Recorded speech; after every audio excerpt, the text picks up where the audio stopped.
अयोध्या की 84 कोसी परिक्रमा शुरू होने जा रही है।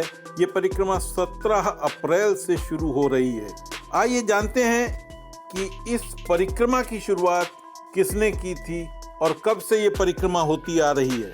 अयोध्या की 84 कोसी परिक्रमा एक बार फिर शुरू होने जा रही है। ये बहुत बड़ी खुशी की बात है कि पिछले 2 साल से कोरोना महामारी के चलते स्थगित रहने वाली ये परिक्रमा इस बार श्रद्धालुओं के लिए फिर से शुरू हो रही है। इसकी तारीख भी निश्चित हो गई है। यह यात्रा 17 अप्रैल से शुरू होने जा रही है, जो कि 8 मई तक चलेगी। 8 मई को इस यात्रा का समापन होगा। आपको बता दें कि अयोध्या की 84 कोसी परिक्रमा मार्ग के विकास के लिए योगी आदित्यनाथ सरकार ने बहुत ही विशाल कार्यक्रम तैयार किया हुआ है, जिसमें पीडब्ल्यूडी की नेशनल हाईवे विंग ने सर्वे का काम भी शुरू कर दिया है। इस मार्ग से तकरीबन 51 तीर्थ स्थल जो कि पौराणिक महत्व के हैं जोड़े जाएंगे। यह योजना करीब 3500 करोड़ रुपए की है।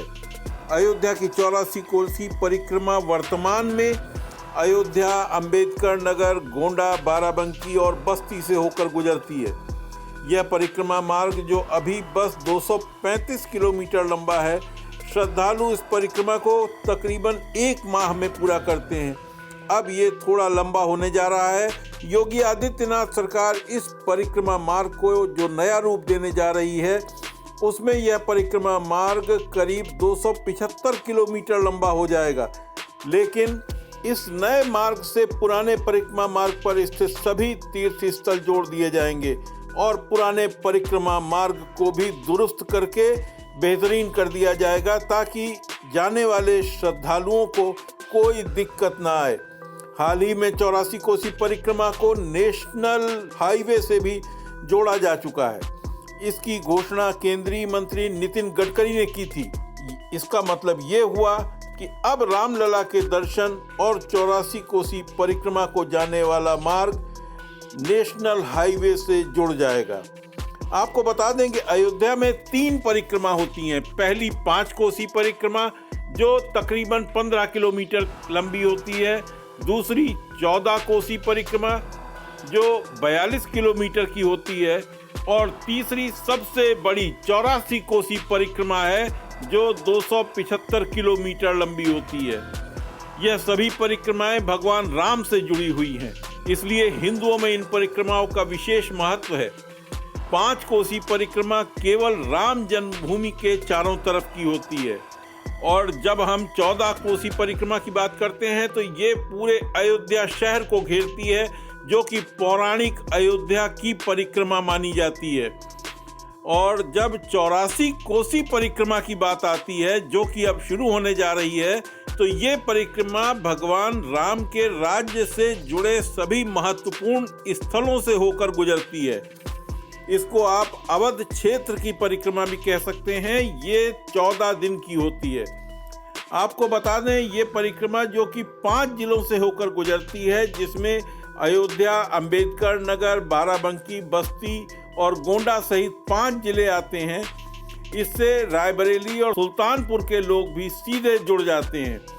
कहते हैं कि राजा दशरथ के समय अयोध्या 84 कोस में फैली थी, इसलिए पौराणिक रूप से इस 84 कोसी परिक्रमा का महत्व है। इस परिक्रमा की शुरुआत बस्ती के मखौड़ा धाम से शुरू होती है। जी हाँ, मखौड़ा।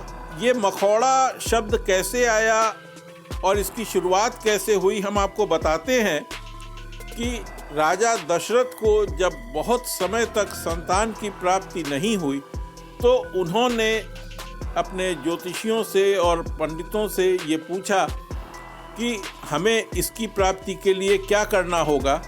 तो उन्होंने बस्ती के इस मख क्षेत्र का नाम सुझाया। ये मख क्षेत्र है जहाँ पर यज्ञ किए जाते थे। यज्ञ को मख क्षेत्र भी कहते हैं। तो इस यज्ञ वाले क्षेत्र में मनोरमा नदी के तट पर उनसे कहा गया कि वहाँ पर आप पुत्रेष्टि यज्ञ संपन्न कराइए, तो आपका मनोरम पूरा हो जाएगा। और दशरथ ने वहाँ तक जाने के लिए 84 कोसी पहली बार परिक्रमा की। इसीलिए इस परिक्रमा की शुरुआत जो है मखौड़ा धाम से होती है और इसका समापन भी वहीं पर किया जाता है। तो कुल मिलाकर उस परिक्रमा मार्ग में आने वाले पड़ाव तीर्थ का रूप ले चुके हैं।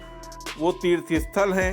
परिक्रमा करने वाले तीर्थयात्रियों का पहला पड़ाव जो है बस्ती के राम रेखा स्थित मंदिर में होता है और 2 अन्य पड़ाव बस्ती के दुबौलिया ब्लॉक स्थित हनुमान बाग और अयोध्या जनपद के श्रृंगी ऋषि आश्रम में होते हैं। अवध धाम हनुमान मंडल समिति के द्वारा 84 कोसी परिक्रमा करने वाले यात्रियों और साधु संतों का अयोध्या धाम के कार सेवकपुरम में पंजीकरण शुरू हो चुका है। 84 कोसी परिक्रमा करने वालों के लिए पंजीकरण कराना अनिवार्य है। साथ ही साधु संत हनुमान मंडल समिति के द्वारा 84 कोसी परिक्रमा में हिस्सा लेते हैं।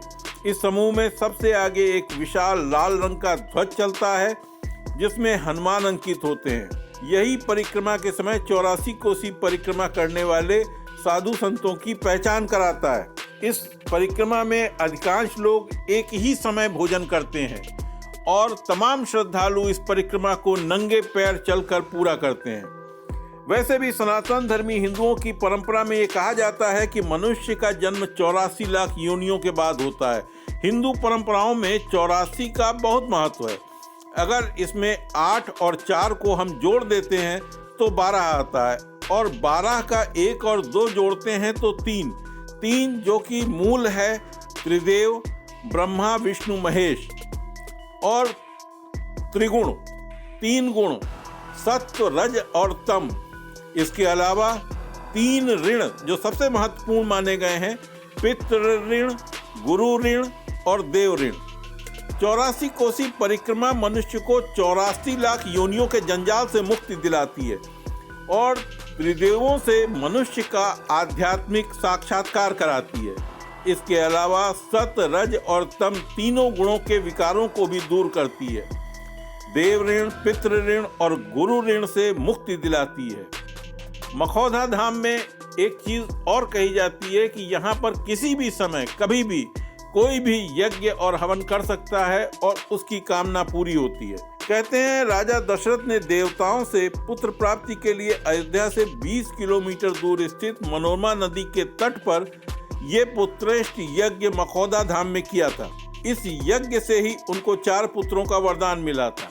इस यज्ञ के लिए आहुति के लिए जो घी आया था उसको भी एक नहर बना के लाया गया था और उसके अवशेष आज भी वहां पर मौजूद हैं। कहा यह भी जाता है कि दशरथ वो पहले व्यक्ति थे जिन्होंने 84 कोसी परिक्रमा की थी और अपनी मनोकामना पूरी की थी। उसके बाद से 84 कोसी परिक्रमा उसी स्थान से होनी शुरू हो गई जहां दशरथ ने यज्ञ किया था। न्यूज़ ट्रैक के लिए रामकृष्ण वाजपेयी।